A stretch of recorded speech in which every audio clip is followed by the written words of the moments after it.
जय श्रीराम. आपल्या सर्वांचं बृहन महाराष्ट्र मंडळ तत्वज्ञान या उपक्रमात अतिशय स्वागत आहे.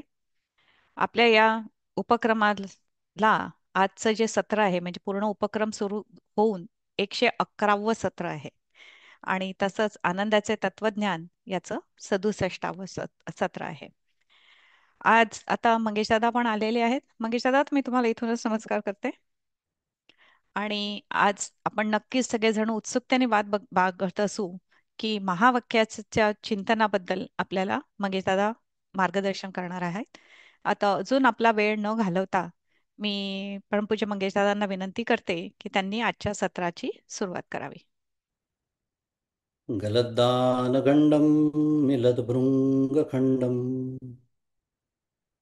चलच्चारुशुण्डं जगत्त्राणशौण्डं लसद्दन्तकाण्डं विपद्भङ्गचण्डं शिवप्रेमपिण्डं भजे वक्रतुण्डम्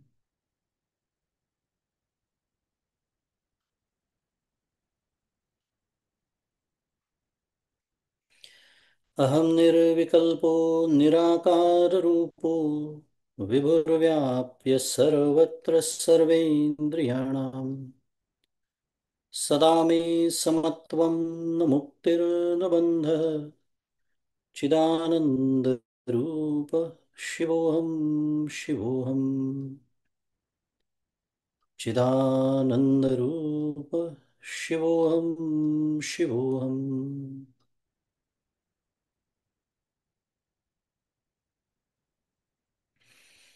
गुरुर्ब्रह्मा गुरुर्विष्णुः गुरुर्देवो महेश्वरः गुरुः साक्षात् परब्रह्म तस्मै श्रीगुरवे नमः। ब्रह्मानन्दं परमसुखदं केवलं ज्ञानमूर्तिं द्वन्द्वातीतं गगनसदृशं तत्त्वमस्यादिलक्ष्यम् एकं नित्यं विमलमचलं सर्वधी साक्षिभूतम् भावातीतं त्रिगुणरहितं सद्गुरुं तन्नमामि। श्री सद्गुरुनाथ महाराज की जय। जय जय रघुवीर समर्थ। श्री राम जय राम जय जय राम। श्री राम जय राम जय जय राम। श्री राम जय राम जय जय राम। श्री राम जय राम जय जय राम। श्री राम जय राम जय जय राम। श्री श्री राम जय राम जय जय राम। श्री राम जय राम जय जय राम।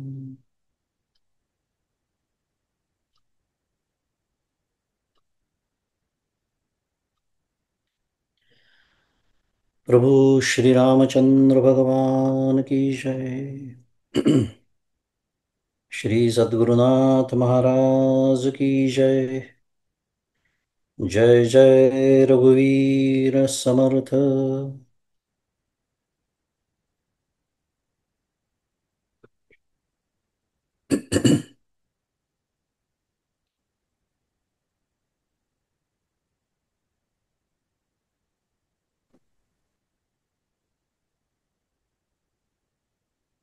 सद्गुरु परम पूज्य डॉक्टर श्री कृष्ण दत्तात्रय देशमुख, उपाख्य डॉक्टर काका यांच्या श्रीचरणी शिरसाष्टांग वंदन करतो। परमपूज्य मंदाताई गंधे यांच्या चरणी शिरसाष्टांग वंदन करतो। तुम्ही श्रोते जगदीश मूर्ती, तेथे माझी व्युत्पत्ती किती. बुद्धिहीन अल्पमती, सलगी करीतो श्रीराम. तुम्हा सर्वांना सप्रेम अभिवादन.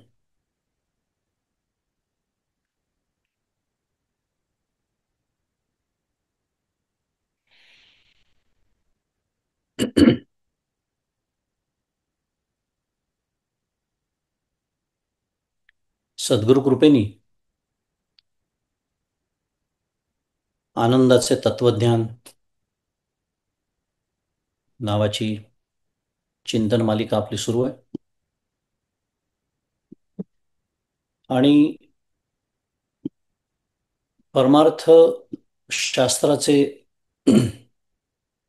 जे सिद्धांत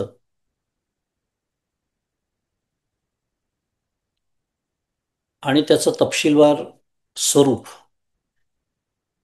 आपण यथामती म्हणूया, यथाशक्ती आपण समजावून घेत आहोत. आणि यानंतरचा जो पुढील टप्पा आहे त्याच्यामध्ये साधनाशास्त्राचं विवेचन आपण बघणार आहोत. असा विचार कधी आपण करत नाही, पण एक छान विचार आहे की परमार्थशास्त्र त्याच्यामध्ये, म्हणून आपण तशी त्याची मांडणी सुद्धा तशी करतो आहोत या मालिकेची. व्हाय आणि व्हॉट हे जे दोन टप्पे आहेत ते परमार्थशास्त्राचे टप्पे असं म्हणू शकतो. ज्याच्यामध्ये सिद्धांत आहेत, त्याचं स्पष्टीकरण आहे इत्यादी. आणि मग हाऊ नावाचा जो आपला तिसरा टप्पा आहे त्याच्यामध्ये साधनाशास्त्राचं विवेचन. हे सगळं आता समजलं छान, पण आता हे मी कसं लावून घ्यायचं स्वतःला, काय नेमका करायचं, साधना कशी करायची इत्यादी. आता मागील सत्रामध्ये आपण जहत जहल लक्षणा किंवा भागत्याग लक्षणा वापरून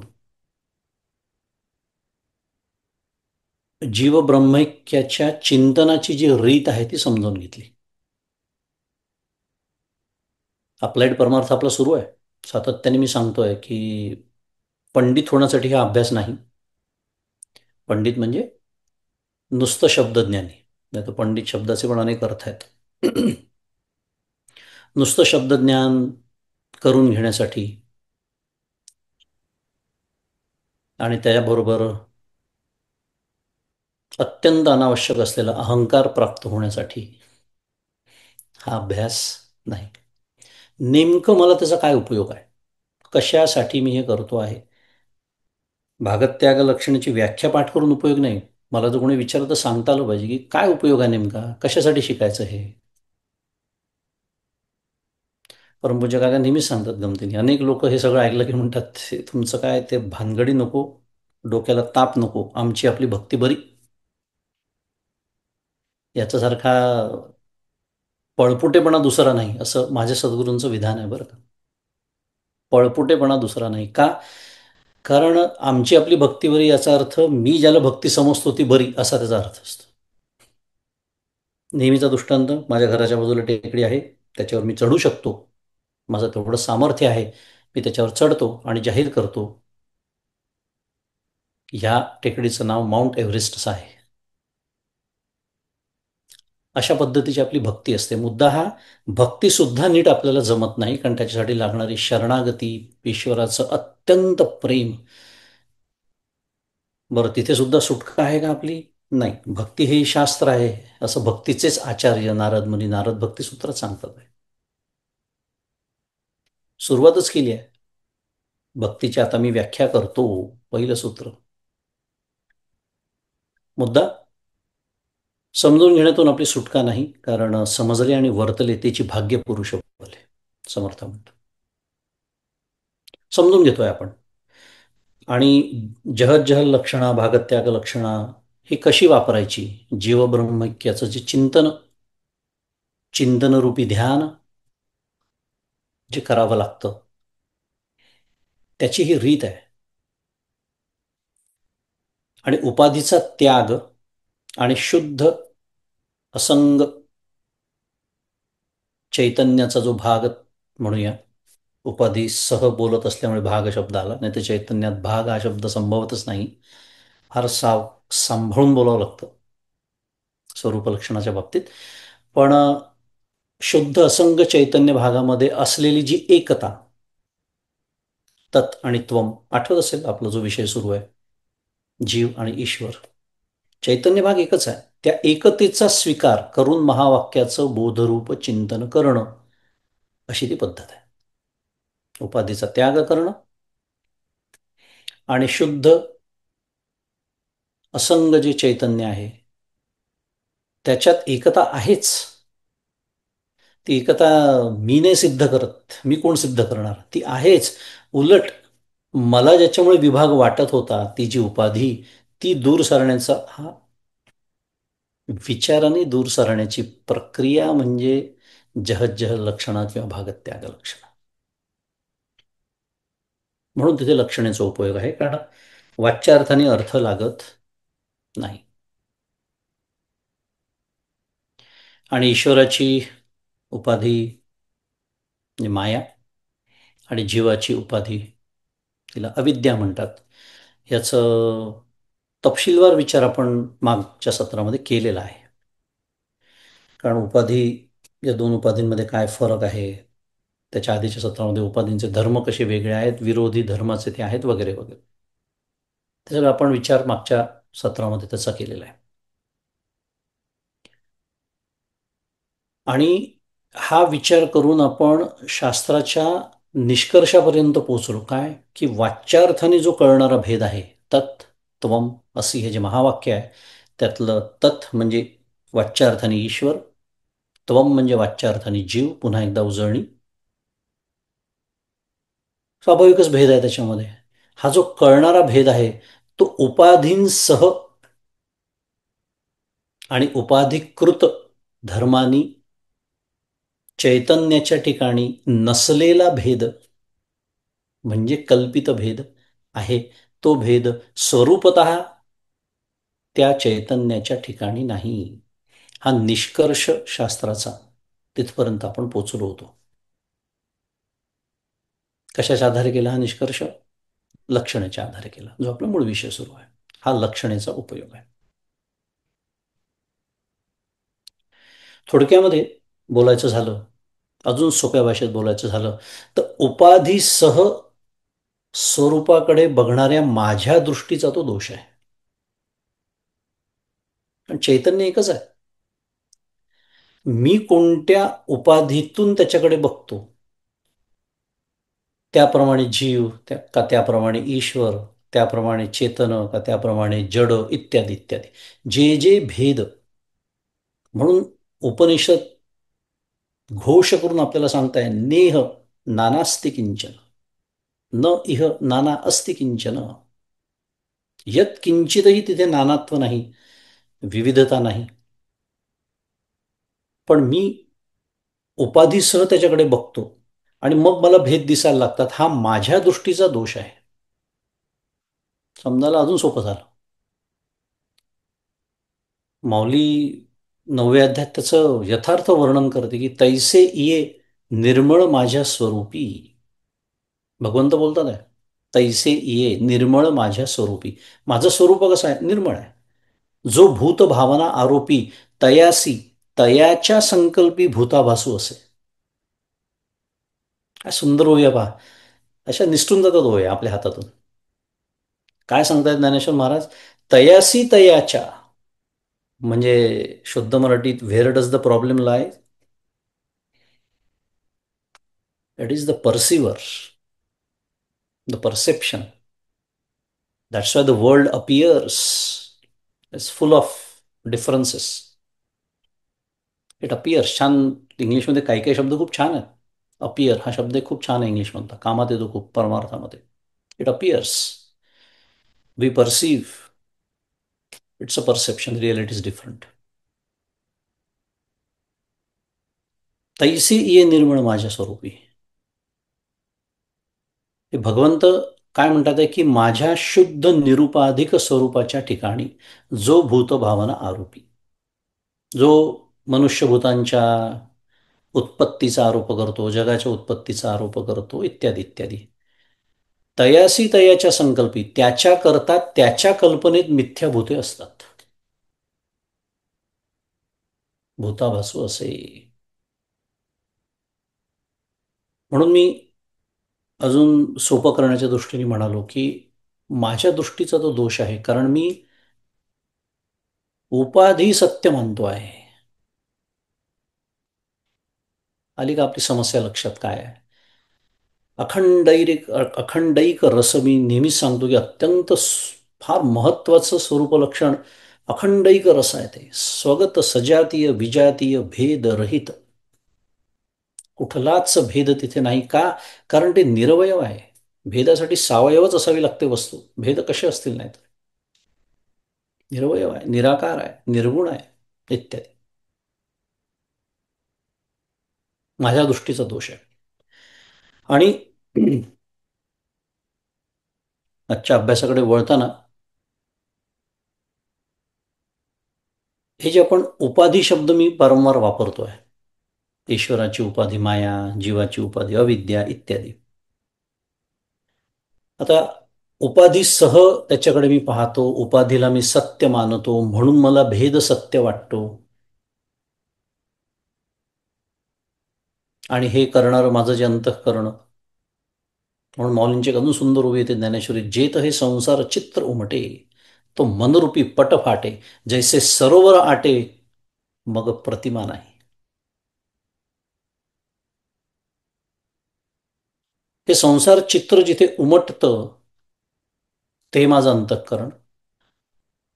तो संदर्भ वेगळा आहे, पण तो मनोरूपी पट फाटे म्हटलेला आहे. तो जेव्हा फाटतो म्हणजे त्याचा पूर्णतः अंतःकरणाचा निराश होतो ध्यानकाळी. मला सांगा, भेद उरेल का? मुद्दा उपाधी हा शब्द बऱ्याच वेळा आपण वापरतो आहे, आणि अनेकांना उपाधी म्हणजे नेमकं काय, असा एक प्रश्न असू शकतो मनामध्ये. कारण उपाधी हे आपण जे लक्षणा वापरतो आहे, भागत्याग लक्षणा किंवा जहत जहल लक्षणा, त्याच्यामध्ये उपाधी हा महत्वाची संकल्पना आहे. त्यामुळे थोडासा उपाधीचा विचार करूया, म्हणजे आपल्याला अजून हा विषय जो आहे तो जास्त स्पष्ट व्हायला मदत होईल. कारण आपण ईश्वराला काय म्हटलं? म- मायेची उपाधी दिली त्याला, आणि जीवाला अविद्येची उपाधी असं म्हटलं. उपाधी म्हणजे काय? तर आता या संदर्भामध्ये दोन शब्द आहेत. त्यातला दुसरा शब्द आपण या विषयाच्या संदर्भात नाही आणला, पण तो आणूया आता. एक उपाधी नावाचा शब्द आहे आणि दुसरा विशेषण असा नावाचा शब्द आहे. आता विशेषण शब्द आपल्याला कळतो, सगळ्यांनाच माहिती आहे. ॲडजेक्टिव्ह, ॲडव्हर्ब, शुद्ध मराठीत विशेषण. आपण व्यवहारामध्ये विशेषण ज्या अर्थाने वापरतो शब्द, त्याच अर्थाचा तो शब्द आहे. पण उपाधी आणि विशेषण दोन शब्द आपल्यासमोर आहेत. काय अर्थ आहे उपाधीचा? अर्थ आहे की, म्हणजे व्याख्याच म्हणायचं त्याला, की जी वस्तू जितक्या देशामध्ये असते. आता ही शास्त्राची काय म्हणूया मांडणी झाली. देश याचा अर्थ व्याप्ती, जेवढ्या जागेमध्ये ती व्यापून असते, साध्या भाषेमध्ये आपल्या.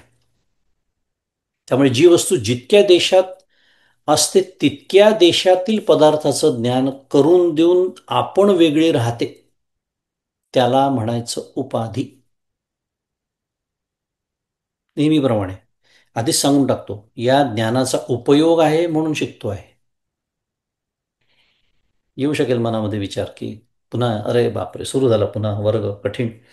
असं नाही, उपयोग आहे. आणि बघणार आहोत आपण काय उपयोग आहे. पुन्हा उपाधी म्हणजे काय? तर जी वस्तू ज्या देशात असते, म्हणजे जेवढा भाग ती व्यापते, तेवढ्याच भागातल्या त्या त्या देशातील म्हणजे त्या भागातील पदार्थाचं ज्ञान करून देऊन आपण स्वतः मात्र वेगळी राहते, याला म्हणायचं उपाधी. व्याख्या त्यात आदिशास्त्रीय आहे, त्यात ती व्याख्या, त्यामुळे कठीण वाटतं. उदाहरण घेऊया. उदाहरण आहे घटाकाश नावाचा शब्द आहे. घटाकाश थोडं तर आता आपल्या सगळ्यांनाच माहिती असेल. घट, माठ, मडकं, त्याच्यातली पोकळी, त्याला म्हणायचं घटाकाश. आता घटाकाश याच्यामध्ये घट ही आकाशाची उपाधी आहे. समजायला सोपं झालं. काय म्हणालो मी? घट ही आकाशाची उपाधी आहे. का? कारण घट जितका मोठा, ते रांजण असेल, तो बोळकं असेल, तो माठ असेल, घटाचे अनेक प्रकार आहेत, लहान मोठे. त्यामुळे घट जेवढ्या देशामध्ये व्यापून आहे, मगाशीची आपली व्याख्या लावायची आता याला, त्याची, त्या घटाची जेवढी व्याप्ती आहे, तेवढ्या आकाशाचं ते ज्ञान करून देतं की नाही आपल्याला? करून देतं. म्हणून तर त्याला घटाकाश नावाचा शब्द आहे. पण घट मात्र वेगळा राहतो. त्या आकाशाचं तो ज्ञान करून देतो, ज्याला मी घटाकाश असं म्हणतोय, आणि स्वतः आकाशापासून वेगळा राहतो. ह्याला म्हणायचं उपाधी. दुसरं एक नेहमी उदाहरण देण्यात येतं, त्याला कर्णशष्कुली म्हणतात. कर्णशष्कुली संस्कृत शब्द आहे, त्याचा साध्या भाषेमध्ये अर्थ कान असा होतो. कान म्हणजे जे आपलं इंद्रिय आहेत, बाह्येंद्रिय, ते श्रोत्राची उपाधी आहे. अजून एक छान सोपं उदाहरण म्हणजे,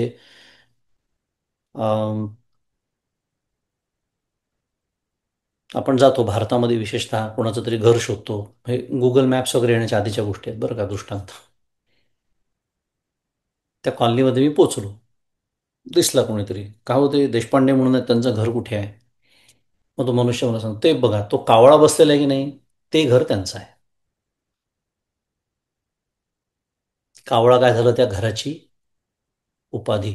कारण त्या कावळ्यानी देशपांडेंचं घर इतर घरांपासून वेगळं याचं ज्ञान करून दिलं. पण कावळा वेगळा आहे, त्याचा घराशी काय, साध्या भाषेत बोलूया, संबंध नाही. पण वर्तमानात त्यांनी त्याचं ज्ञान करून दिलं आणि स्वतः वेगळा राहिला. याला म्हणायचं उपाधी. आता दुसरा शब्द आहे, आपण मगाशी बोललो, त्याला म्हणायचं विशेषण. विशेषणाची व्याख्या आहे की जी वस्तू जितक्या देशामध्ये असते, तितक्या त्या देशातल्या किंवा देशस्थित वस्तूचं आपल्या धर्मासह वर्तमान ज्ञान करून देते. ते विशेषण. फरक आहे ना उपाधी विशेषण, म्हणून तर दोन शब्द आहेत. पुन्हा उदाहरण घेतलं की सोपं जातं. लाल, आता माझ्यासमोर हे लाल फूल आहे, उदाहरण आहे. बरोबर आहे, समजायला सोपं. लाल फूल आहे, या वाक्यामध्ये फूल हे विशेष्य म्हणतात त्याला, आणि लाल हे त्या फुलाचं काय आहे? विशेषण आहे, ॲडजेक्टिव्ह आहे. Red flower. सोपं आहे समजायला, काही कठीण नसतं. थोडंसं स्वीकारण्याची तयारी पाहिजे. त्यामुळे लाल हा रंग म्हणूया आपण, हे काय झालं? त्या फुलाचं विशेषण झालं. पण फरक कुठे आहे? तर लाल या रंगाचा त्या फुलाच्या ठिकाणी प्रवेश आहे. बरोबर आहे? आणि ते जे लाल, तो जो लाल रंग आहे, तो लाल रंग त्या फुलाला, परडीमधली जी इतर फुलं आहेत, पांढऱ्या रंगाची, पिवळ्या रंगाची, गुलाबी रंगाची इत्यादी, ह्याच्यापासून वेगळं करून दाखवते. आपण म्हणतो ना, ते लाल फूल दे, किंवा ते विष्णूला ते लाल फूल वाहा. म्हणजे काय झालं? इतर फुलं ती वाहू नको असा त्याचा अर्थ झाला. म्हणजे इतर फुलांहून ते लाल फूल वेगळं झालं, आणि त्याला वेगळं कोणी केलं? तर त्या लाल रंगाने केलं. म्हणून लाल हे त्याचं काय आहे? विशेषण आहे. आणि हे जे विशेषण असतं, त्याला शास्त्र व्यावर्तक असं म्हणतं. व्यावर्तक म्हणजे काय?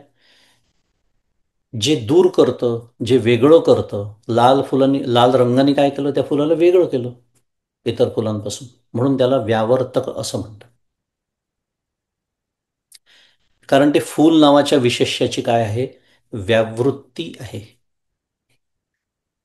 थोडंसं त्रास डोक्याला. व्यावृत्ती म्हणजे दूर करणं किंवा निराळं करणं. The very process of differentiating one thing from another is called व्यावृत्ती. आणि जे दूर करतं, जो लाल रंग, विशेषण, त्याला म्हणायचं व्यावर्तक. आणि या नात्याने, कारण कशापासून दूर केलं त्यांनी, तर सर्व फुलांपासून हे लाल फुल वेगळं केलं.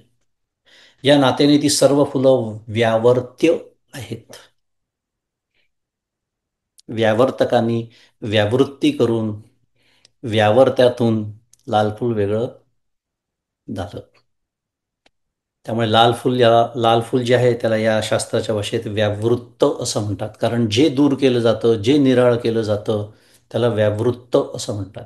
ते विशिष्ट लाल फूल ते वेगळं केलं गेलं. तुम्ही कदाचित मला आत्ता वेगळं करण्याच्या तयारीत असाल, अशा तुमच्या भावना माझ्यापर्यंत पोहोचतायत. शुद्ध मराठीत सांगतो, stay with me, don't give up eight. Stay with me. त्याचं कारण आहे, या सर्व उठाठेवीचा आपल्याला उपयोग आहे. गमतीचा विषय, पण ही सर्व उठाठेव आपण करतोय याचा आपल्याला उपयोग आहे. मी आत्ता सांगितलेले शास्त्रीय शब्द विसरलात तरी चालेल, अगदी बिनधास्त. फक्त उपाधी आणि विशेषण मात्र विसरायचं नाही. उपाधी, उदाहरण आठवायची लगेच, घटाकाश, कावळा बसलेलं घर. विशेषण, लाल फूल. लक्षात ठेवायचं. कशासाठी करतोय ही उठाठेव? पहिले सारांश याचा बघू आपण, की आपण नक्की शिकतो काय आहे, आणि मग त्याचा उपयोग बघूया. आणि आज थोडं लवकर थांबूया.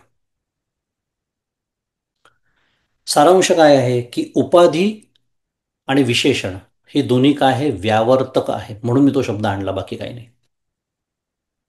ही दोन्ही व्यावर्तक आहे. म्हणजे सामान्य गोष्ट काय आहे उपाधीमध्ये आणि विशेषणामध्ये, व्यावर्त्य दोन्ही व्यावर्तक आहे. आणि पुन्हा व्यावर्तकाची व्याख्या मी काय सांगितलं, जे दूर करतं, जे निराळं करतं,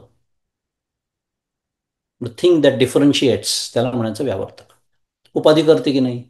त्या कावळ्याने इतर घरांपासून ते घर वेगळं करून दाखवलं की नाही मला? हो. घटानी, ज्याला आपण मठाकाश म्हणतो, त्या मठाकाशापेक्षा घटाकाश वेगळं करून दाखवलं की नाही? हो. म्हणजे ते व्यावर्तक आहे की नाही? हो. लाल फुल तर आहेच व्यावर्तक, प्रश्नच नाही, कारण इतर फुलांना त्यांनी वेगळं करून दाखवलं. म्हणजे उपाधी आणि विशेषण याच्यामध्ये सामान्य गोष्ट काय आहे, सामायिक गोष्ट काय आहे, की दोन्ही व्यावर्तक आहे, ते निराळे करून दाखवतात. आता फरक काय आहे?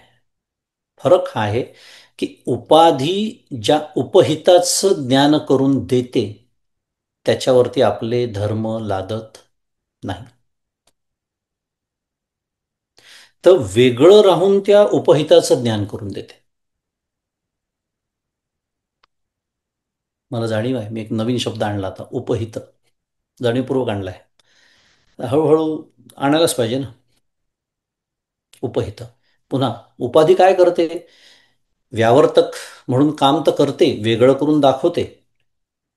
पण ज्या उपहिताचं ज्ञान ती करून देते आहे, ज्या गोष्टीचं ज्ञान आपल्याला करून देते आहे, तो कावळा ज्या घराचं ज्ञान मला करून देतो आहे, घर नावाच्या ज्या उपहिताचं ज्ञान तो मला करून देतो आहे, त्याच्यावर आपले धर्म, उपाधी लादत नाही.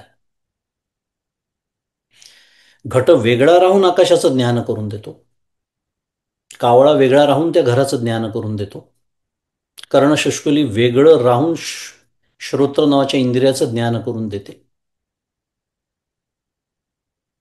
मला वाटतं समजतंय, समजायला सोपं आहे. त्याला म्हणायचं उपाधी. ज्ञान करून देते आहे, प्रश्नच नाही आहे, पण स्वतःचे धर्म लादत नाही आहे. त्या कावळ्याचा एक तरी गुणधर्म त्या घराला चिकटला का? बरं. उपाधीचं अजून एक छान वैशिष्ट्य आहे, ते म्हणजे ती असली तरी बिघडत नाही, नसली तरी बिघडत नाही. म्हणजे उपाधी असली नसली तरी उपहिताची काहीच हानी नाही. कावळा उडून गेला, घराचं काही बिघडलं? घट फुटला, आकाशाचं काही बिघडलं? थोडं थोडं लक्षात येत असेल आपण हे का शिकतोय. उपाधी शब्द वापरलेला आहे आपण लक्षणेमध्ये. जीवाची उपाधी काय म्हणालो आपण? अविद्या. ईश्वराची उपाधी माया. आता लक्षात येत असेल की ही उठाठेव कशासाठी करतोय. उपाधीची ही एक साधी सोपी व्याख्याच आहे, जी असली तरी बिघडत नाही, नसली तरी बिघडत नाही, त्याला म्हणतात उपाधी. आता गमतीचा विषय, पण माझ्या नावामागे वाटेल ते लावतात. वाटेल ते म्हणजे खूप काही काही लावतात. आलं असेल लक्षात मला काय म्हणायचं आहे. मुद्दा, ती उपाधी माझ्या दृष्टीने असली पाहिजे.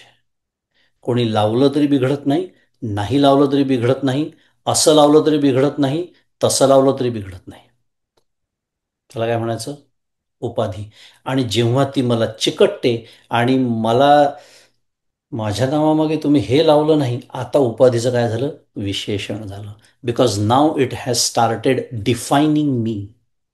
किती छान आता लक्षात यायला सोपं झालं अजून उपाधी आणि विशेषण.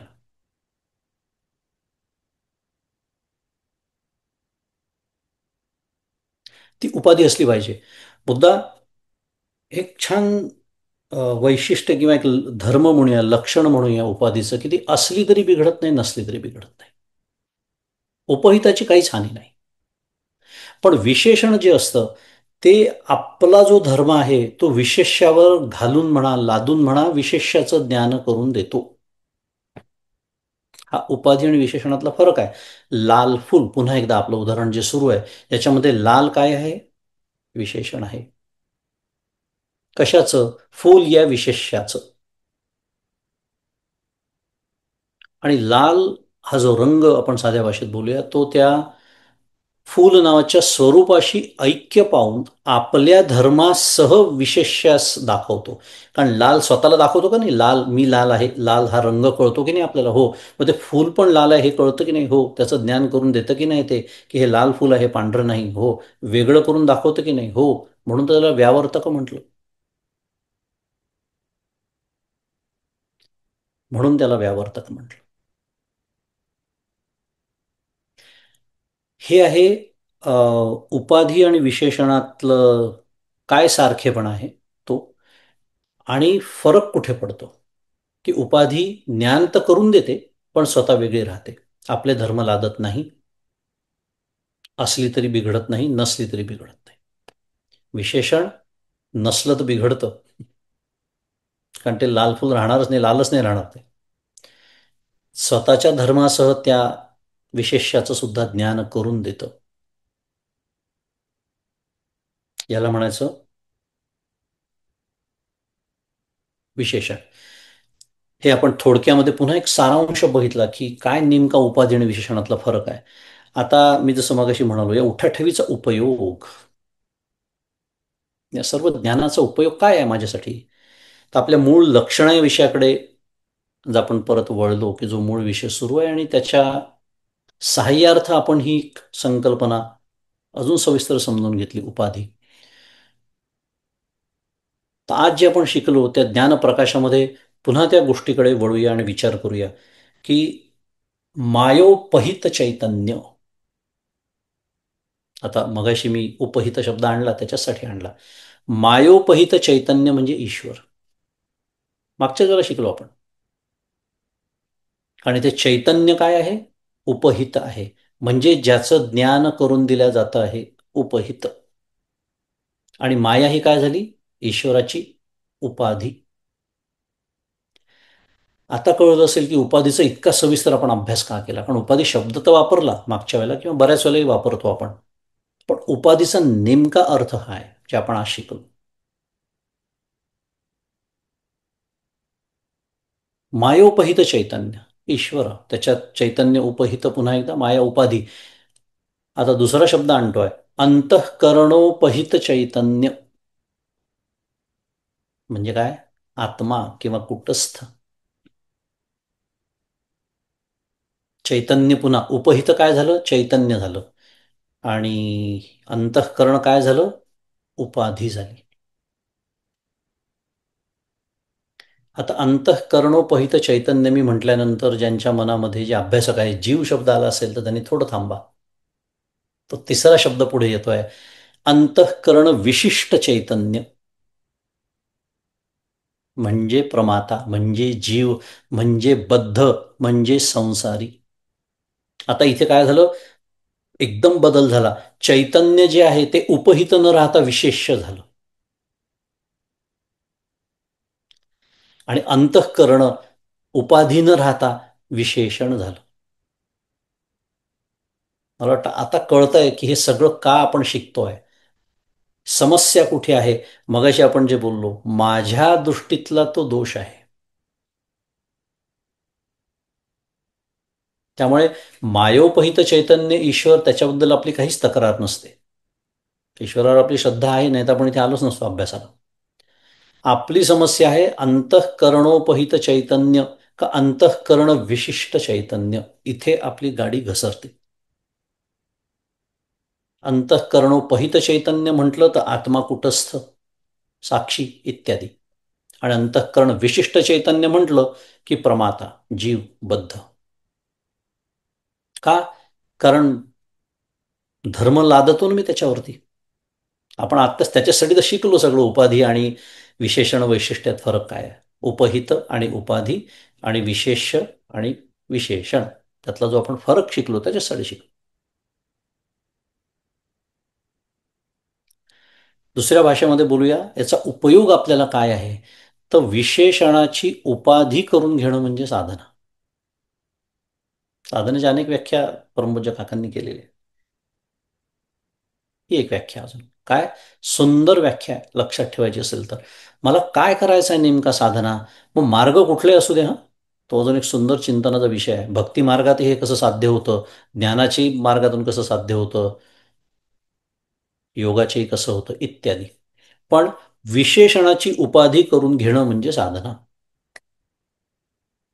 बरं, म्हणजे तरी काय नेमकं, विशेषणाची उपाधी करणं म्हणजे तरी काय. तर अंतःकरणाचे सर्व धर्म जे आहेत ते त्याच्यापाशी सोडून,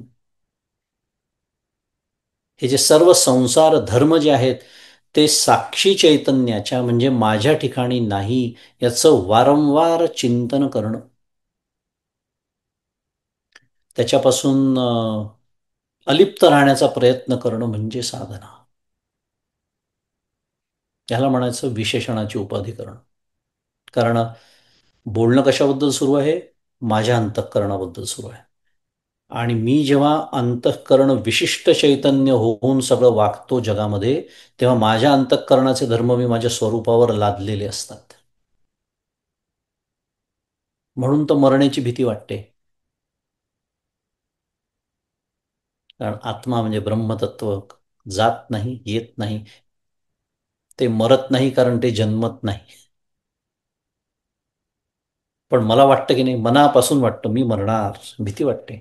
म्हणजे मी काय केलं आता, मी अंतःकरणाचा जो धर्म आहे तो त्याच्यावर आरोपित केला, लादला, घातला. म्हणजे मी काय केलं, आत्ताच्या भाषेत माझ्या अंतःकरणाचं, अंतःकरण हे माझं विशेषण करून घेतलं, आणि त्या विशेषणाची उपाधी करणं, ह्याला म्हणतात साधना. आणि असा असा ज्याचा सहज निश्चय आहे तो कोण आहे, त्याला ज्ञानी असं म्हणतात. त्याला तत्ववेत्ता म्हणतात.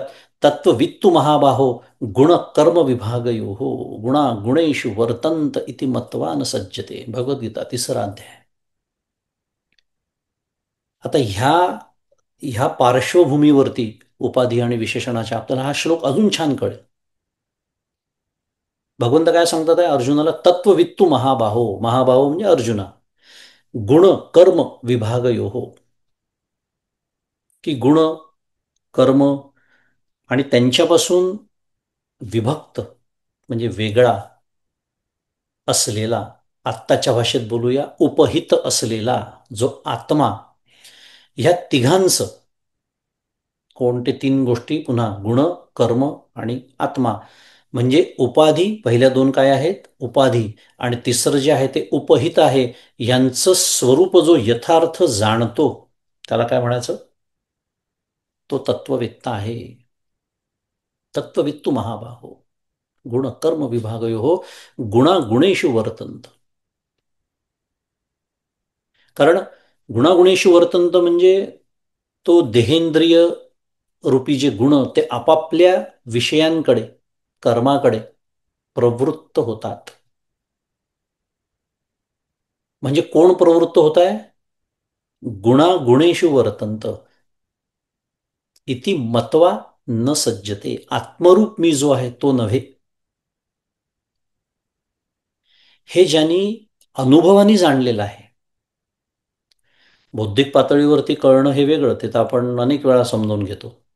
पण हे ज्यांनी अनुभवाने जाणलेलं आहे त्याचं काय होतं? तो कर्तृत्वाभिमान त्याच्यामुळे ठेवत नाही आणि कुठल्याही विषयामध्ये तो आसक्ती ठेवत नाही.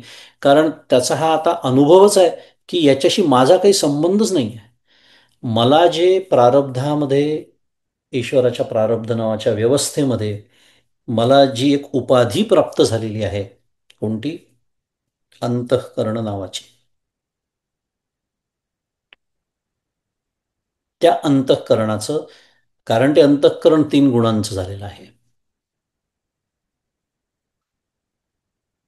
त्यांचे आपापसातले हे चालणारे व्यवहार आहे, हा अंतःकरणाचे हे गुणधर्म आहे. त्याचा माझ्याशी, आत्मरूप मीशी संबंध नाही. आणि म्हणून कुठल्याही कर्माचं कर्तृत्वाभिमान त्याला होतच नाही. कुठल्याही विषयामध्ये तो आसक्त होत नाही. आणि त्याला म्हटलेलं आहे तत्ववित्तू महाबाहो. आता हे त्या ज्ञानाचं लक्षण आहे. म्हणून माझ्यासाठी काय आहे? हे साधन आहे. त्यामुळे अशी अखंड जाणीव आपल्या हृदयामध्ये सतत जागी ठेवून संसारातली सगळी आपली कर्म करणं, कर्तव्य करणं, कर्म करणं, ह्याला म्हणायचं साधना. ह्याला म्हणायचं साधना. आणि त्याच्यासाठी आवश्यक तेवढा सत्वगुण कमावणं, ह्याला म्हणायचं साधना. कारण गुणागुणेषु वर्तंत, आपण आत्ताच गुणकर्म विभाग हो विचार करतो आहोत की ते देहेंद्रिय रूपी जी गुण आहेत ते आपापल्या विषयांकडे आसक्त होतात. म्हणून तर देही ज्या गुणाचे प्राधान्य तैसेची कर्म उपजे जाण. इंद्रिय गुणाधीन तदनुसार जाण वर्तती. हे लक्षात ठेवणं की अरे, ही व्यक्ती रजोगुणी आहे, त्यामुळे त्या व्यक्तीचं बोलणं, वागणं, पाहणं, आपल्याला कशाच्या समस्या असतील सांगता नाहीत. तिने माझ्याकडे असं पाहिलं, झालं रामकृष्ण हरी, डॉक्टर काका म्हणतात. आता रजोगुणी व्यक्तीच्या या सर्व गोष्टी रजोगुणासारख्याच असणार आहेत. म्हणजे त्या तशा नसतील तर कशा असतील असा प्रश्न विचारावा लागतो. हे विचारण्याचं सामर्थ्य मला येतं जेव्हा हे तत्वज्ञान मला छान समजलेलं असतं. आणि मग त्या रजोगुणी, त्या तमोगुणी व्यक्तीचं बोलणं, वागणं यांनी मी विकारी होत नाही. कारण ती व्यक्ती जर घरातली असेल, नवरा, बायको, मुलगा, आई, वडील इत्यादी आपल्या नात्यातली, ज्याला परमपूज्य काकाने एक छान शब्द आपल्याला दिलेला आहे, विसंगती. तर हे सगळं बोलताना मी अत्यंत जणू काही सत्वगुणाचा पुतळाच आहे हे गृहीत धरून बोलतोय बरं का मी. ते विचारूच नका, तो अजून वेगळाच विषय आहे. म्हणून हे या ज्ञानाचा उपयोग इतरांचे अंतःकरण तपासण्यासाठी नव्हे, तर माझं अंतःकरण विकारी कसं होणार नाही याच्यासाठी उपयोग करायचा आहे. लेबलिंग ज्याला म्हणतात त्याच्यासाठी नाही. अशा कपाळावर चिकटवायचं हा रजोगुणी आहे, तो तमोगुणी, तू कसा आहे ते पहा. पण उपयोग हा आहे की गुण, देही ज्या गुणाचे प्राधान्य. अंमल शब्द परमपूज्य काकांचा सुंदर शब्द आहे तो. त्या गुणाच्या अंमलाखाली आहे तो, रजोगुणाच्या अंमलाखाली ती व्यक्ती आत्ता ह्या क्षणी तरी आहे. अखंड ते रजोगुणाच्या अंमलाखाली असेल असं नसतं कोणाचंच. काय थेट शुद्ध मराठीत अप्लिकेशन सांगतोय, हे कशासाठी शिकतोय आपण सगळं, रोजच्या जीवनामध्ये त्याचा उपयोग आहे. वेदांत रोजच्या जीवनात जर आपल्या आणला नाही तर काही उपयोग नाही त्याचा. हा त्याचा उपयोग आहे. त्याच्यासाठी पण हे विचार, पहिली गोष्ट समजण्यासाठी, दुसरी गोष्ट लक्षात राहण्यासाठी, तिसरी गोष्ट वेळेवर आठवण्यासाठी, चौथी गोष्ट ते वेळेवर वापरण्यासाठी जो गुण लागतो त्याला म्हणायचं सत्वगुण. आपला विषय सुरू होता त्यामुळे सत्वगुण कमावणं ह्याला सुद्धा म्हणतात साधना. तोही साधनेचाच भाग आहे. आणि सत्वगुण जरी कमावला तरी शेवटी तो सत्वगुण, जसं आपण इथे म्हटलेलं आहे की तो त्या त्या विषयाकडे जाणार. मग सत्वगुण सत्वगुणी म, कर्मांकडे ओढल्या जाणार, विषयांकडे. पण शेवटी किती झालं तरी ते विषयच आहे हे लक्षात ठेवायचं आहे. म्हणून तर सत्वगुणाला सोन्याची बेडी का म्हणतात? तर तिथे रमायचं नाही आहे, रंगायचं नाही आहे. मी सत्वगुणी हा अहंकार नको आहे. नाही तर पुन्हा मुसळकेरात माझ्यासारखा सत्वगुणी मनुष्य तुम्हाला शोधून सापडणार नाही. संपलं पुन्हा. मग माझे सद्गुरू प्रश्न विचारतात, तू सत्वगुणी आहेस का तू ब्रह्म आहेस?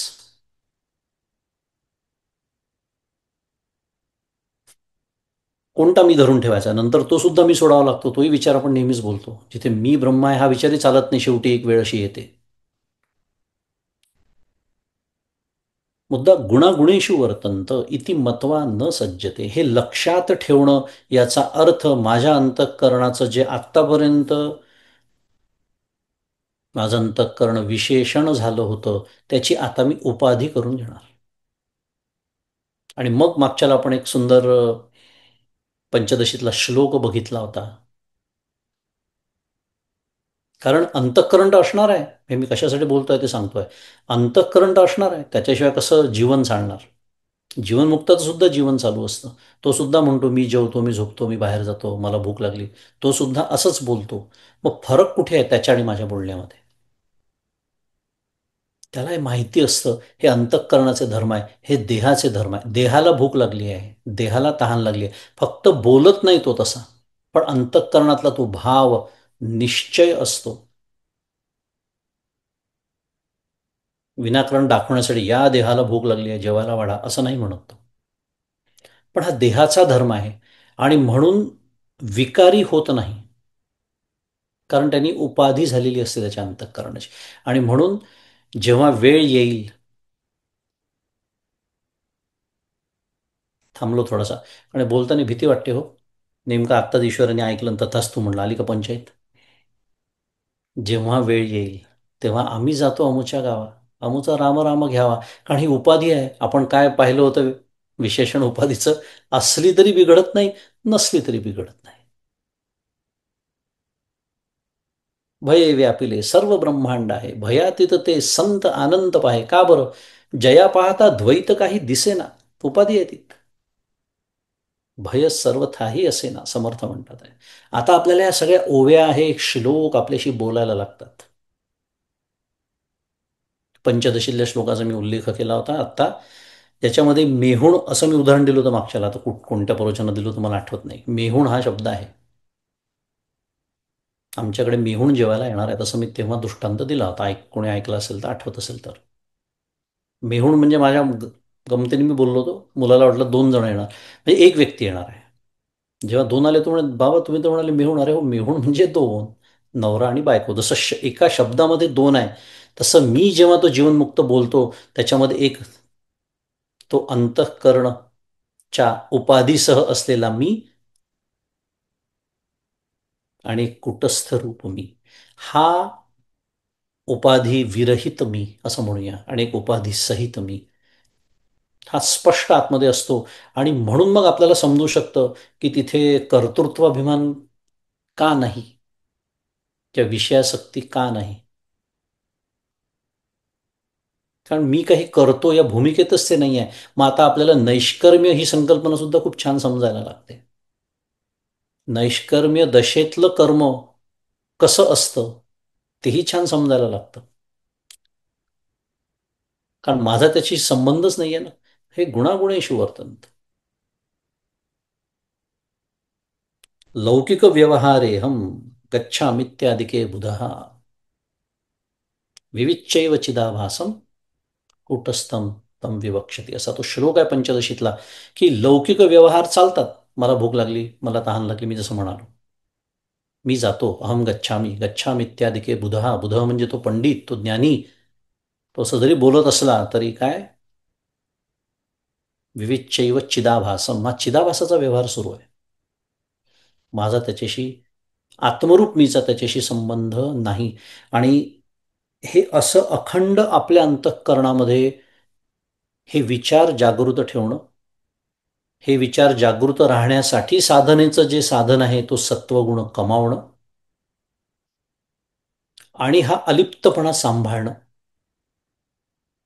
प्रारब्धामध्ये माझ्यासमोर जी कर्तव्य आलेली आहेत ती अगदी उत्कृष्ट पद्धतीने करणं, पण तिथे कुठल्याही प्रकारचं, आत्ता आपण जे बोललो तसं, कर्तृत्वाभिमान नाही, विषयासक्ती नाही, पण कर्म मात्र सुरू आहेत. कारण कर्तव्य कर्म संपलेली नाही आहेत. मगाशी मी विसंगती उल्लेख केला जाता जाता, की हे गुणागुणेषु वर्तंत हे कुठे वापरायचं आहे, ज्ञान कसं वापरायचं आहे, तर विसंगती शब्द मी सांगितला. कारण 3 शब्द परमपूज्य काका आपल्यासमोर ठेवतात: सत्संगती, विसंगती, कुसंगती. सत्संगती सांगण्याची गरज नाही, ती वाटेल ते करून मिळवायची आहे. कुसंगती वाटेल ते करून टाळायची आहे, कारण आधीच माझ्या अंतःकरणात नको ते सगळे भरलेले आहेत विकार. त्याला उठाव ज्यांच्या संगतीत मिळतो त्याला कुसंगती म्हणतात. पण एक अशी संगत असते जी टाळता येत नाही, त्याला विसंगती असं म्हणतात. मग त्या विसंगतीला प्रापंचिक माणसाने कसं सामोरं जायचं, तर हे तत्वज्ञान अखंड जागं ठेवायचं. पुन्हा मी मगाशी म्हणालो, आता ही एक कला, लेबलिंग करायचं नाही, हे कला आहे. नाही तर तू रजोगुणीच आहेस, तू असाच वागणार आहेस, हे त्याला सांगायची गरज नाही, त्याच्या पदरात माप टाकण्याची गरज नाही. हे शास्त्र असलं तरी कला पण शिकावी लागते. परमपूज्य काका नेहमी सांगतात, हे मी आतमध्ये समजून चालायचं आहे. आणि मी शांतपणे व्यवहारामध्ये जो प्रतिसाद देणं योग्य असेल त्या परिस्थितीमध्ये त्या पद्धतीने बोलणं, वागणं, माझा शांतपणा साध्या भाषेत न बिघडू देणं, माझं अंतःकरण विकारी न होऊ देणं, ह्याला म्हणायचं विशेषणाची उपाधी करणं. आणि उत्कृष्ट साधना ही, का? कारण हे साधन माझ्यासाठी 24 तास उपलब्ध आहे. नामस्मरण समजूया आपण, मी करतो 1 तास, ते आता समजूया असंच म्हणायची वेळ येते, पण समजूया. 1 तास, 1.5 तास किती करणार? प्रत्यक्ष बैठकीचं साधन आपण किती वेळ करू शकतो?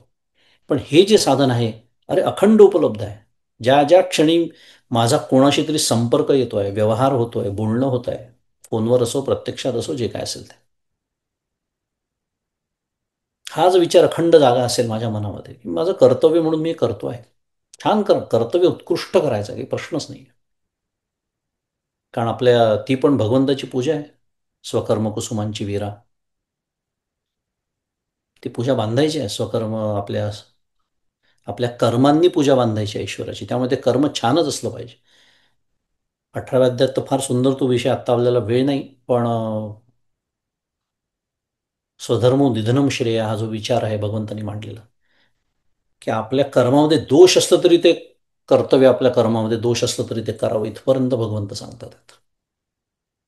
मुद्दा कर्तव्य म्हणून करायचा आहे, प्रेमाने करायचं आहे, उत्कृष्ट करायचं आहे, पण सगळ्यात महत्त्वाचा कर्तृत्वाभिमान नाही. कारण हा अंतःकरणाचा धर्म आहे. प्रारब्ध सुद्धा देहाला धरून म्हणजेच अंतःकरणाला धरून आहे. माझा त्याच्याशी, आत्मरूप मीचा त्याच्याशी संबंध नाही. त्यामुळे विषयासक्ती सुद्धा नाही. हा आहे लक्षणा जो विषय आपण बघतो आहोत. आणि त्या संदर्भामध्ये उपाधी या शब्दाचा आपण आज जास्त सखोल विचार केला. कारण उपाधी शब्द अनेक वेळेला येतो, विशेषतः लक्षणेमध्ये तो आला. आणि विशेषण आणि उपाधीतला फरक आपण समजून घेतला. आणि आपलं अंतःकरणाचं, अंतःकरणोपहित चैतन्य आपलं असावं, म्हणजे ती स्थिती असावी. चैतन्य चैतन्यच आहे, पण अंतःकरणोपहित चैतन्य असावं, अंतःकरण विशिष्ट चैतन्य नसावं. हे आपण आजच्या अभ्यासात शिकलो. तशी वेळ होतच आलेली आहे, पण पुढच्या वेळेला मी जे मागच्या वेळेला बोललो होतो तो विषय आपण घेऊ. कारण ह्याचाच तो पुढचा एक छान शेवटचा टप्पा आहे. अम, तो म्हणजे ओतप्रोत भाव, महावाक्याचं चिंतन कसं करावं. आणि पुन्हा एकदा त्याच्यानंतर आपण महावाक्याचा प्रत्यक्ष विचार करणार आहोत, महावाक्य म्हणजे काय इत्यादी. आणि मग आपण दुसऱ्या टप्प्याकडे वळणार आहोत, तिसऱ्या टप्प्याकडे, हाऊ नावाच्या. तर आज इथे थांबूया आणि हे चिंतन सद्गुरूंच्या चरणी अर्पण करू. श्री सद्गुरुनाथ महाराज की जय. जय जय रघुवीर समर्थ.